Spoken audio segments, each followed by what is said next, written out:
Hi everyone, Lisa Haven here, and I've got a huge report to share with you guys today, and that is this. Biden and his administration have just released detailed plans on how they intend to go after domestic extremists here in the United States of America. Now, the million-dollar question that is probably on your mind as well as mine is just who are these domestic terrorists that the Biden administration plans to go after full force, and what exactly do they intend to do, and how do they intend to do it? Well, all of this was divulged via a White House press briefing that was just published this June 15th. And I'm going to kind of hone in on this press briefing on detail because you're really going to want to know what's inside this thing. But before I do, I want to remind you, please subscribe to restrictedrepublic.com. I started this platform because of all the censorship by YouTube, Facebook, Twitter, people who are not allowing the real information about what's going on, stuff on the election, stuff on COVID-19. You just can't talk about that because they label it misinformation. Anyhow, sign up for Restricted Republic today. Use the code TRUMP to get it for $5 per month for an entire year. Check it out and get the real news without any commercial content. All right, so let's move on to this little press briefing. Take a look at whitehouse.gov. This is the press briefing room, and it's titled Background Press Call by Senior Administration Officials on National Strategy for Countering Domestic Terrorism here in the United States of America. Now, this entire report focuses on a detailed plan on what they intend to do or how they intend to monitor and go forward with domestic extremists here in the United States of America. But let's answer the first question. Just who do they claim these domestic extremists are? We'll take a look at that same article here. And it states this: an unclassified summary of that baseline study was released in March, and it found that domestic violent extremists motivated by a range of ideologies pose an elevated threat to our country in 2021, with racially or ethnically motivated violent extremists, and specifically those who espouse the superiority of the white race and anti-government militia violent extremism posing the most lethal threat. Further, it found that violent extremists to promote the superiority of the white race have the most persistent transnational connections and may be in frequent contact with violent extremists abroad. There you have it. So their definition of domestic extremists here in the United States of America are those who espouse the white race, white supremacy kind of stuff. Oh, and those who have anti-government rhetoric, those people. So here's the question that sits in the back of my mind. It's not really defined. So if you were a normal radical leftist or say even a Democrat, you can define a person who is maybe a white supremacist simply because of their political belief. A conservative person who may not agree with critical race theory that teaches that white people are oppressors and everybody else is basically the oppressed. If you don't agree with that, could you find yourself being labeled a domestic terrorist? It's a good question, because this entire report references what happened on January 6th over and over and over again. But not one mention, not one, of radical Antifa members who've burned our cities for the past nearly 2 years, or radical BLM members who have also done likewise. Interesting.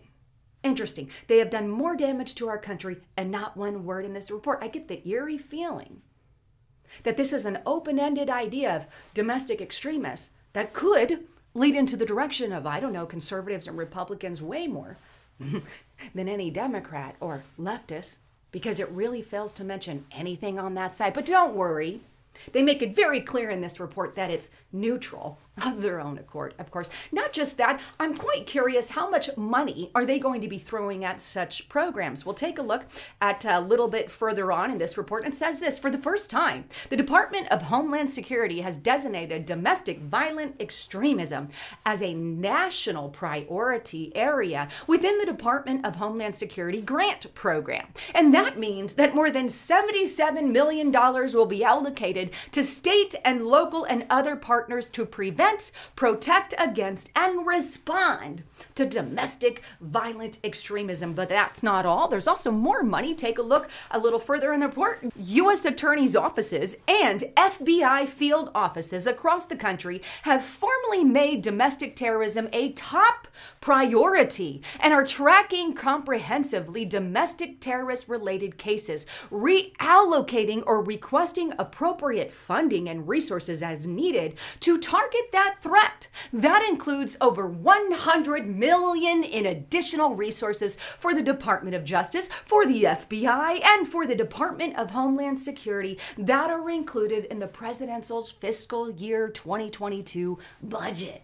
So $177 million of your tax-paying dollars gets to fight this up-and-coming and brand new threat. You know, it's a threat today, unlike ever before. It's always been a threat, they said, but now it's even bigger, of domestic violent extremism here in the United States of America, specifically those who are anti-government sentiment or espouse white ideology of some sort. Yeah, that's the biggest threat right now in the United States of America. Not ISIS, not Al-Qaeda, none of that.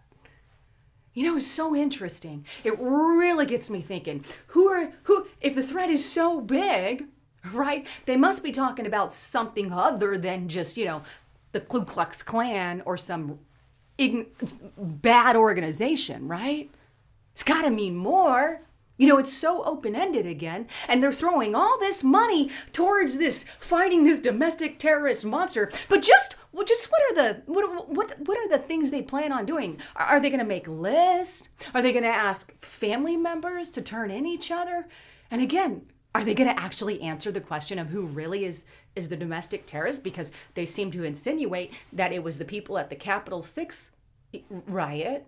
Right? The events that broke out on Capitol 6, they keep messaging there, but that wasn't racially motivated. Was it at all racially motivated?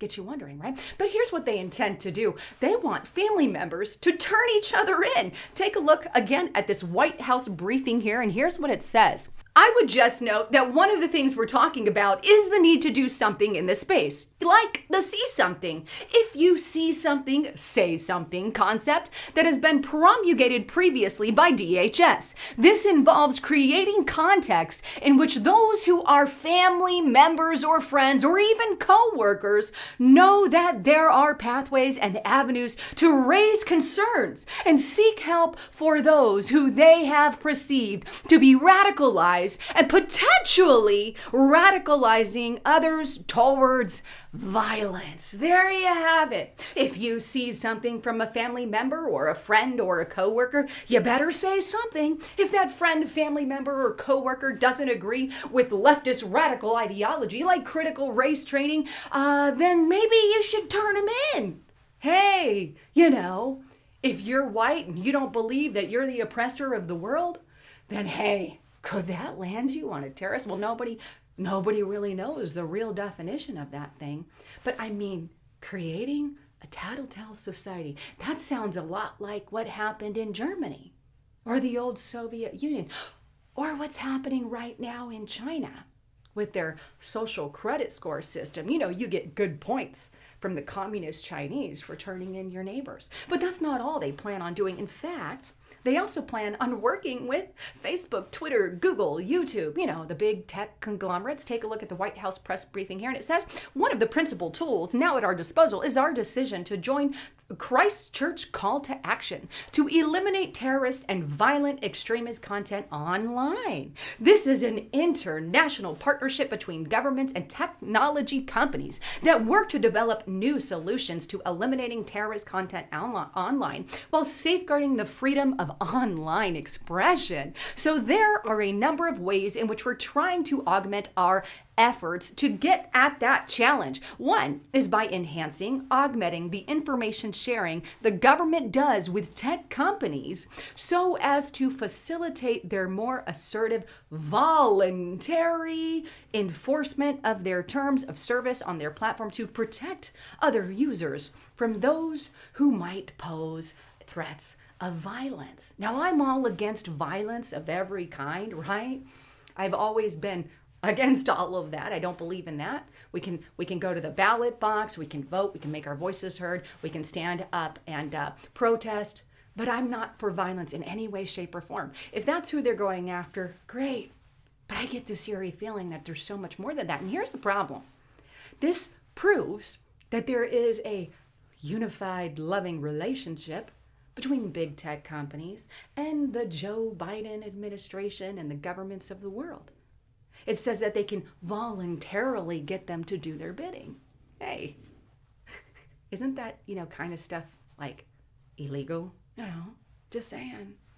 But yet they have this relationship. Oh, wait. That's not all. You see, they can use these companies and information from these companies to gather intel on the American people to start creating lists of who could be a potential domestic extremist. Wait, they're actually talking about that in this report. Take a look at the White House briefing again. In the last section I want to show you here, it says this: when individuals who meet the existing standards, meaning knowing or suspected terrorists with international connectivity, when they meet those standards, they will be considered for appropriate watch listing regardless of their ideology. There you have it, folks. They're creating watch lists. Like, I already know they've had watch lists for a while, but this is the Biden administration being open and honest. But don't worry. They say it's going to contain all kinds of ideology. But again, let me remind you, no BLM, no Antifa, no radical leftist ideology was labeled in this report whatsoever. Do I get the eerie feeling that it's for Trump supporters? Let me show you one other thing here that I think you need to see on gatewaypundit.com. Huge development. NSA reveals an FOIA response that the FBI involved in improper surveillance of over 16,000 Americans. Seems as if they're already getting ready to get that data on, give that data out to the DOJ, to the Biden administration, Maybe it has to deal with the press briefing that was issued. Why would the FBI need all that information on 16,000 people here in America? Lots of stuff to think about. Anyhow, I wanted to bring all of that to your attention. I'd love to get your thoughts, comments, and concerns.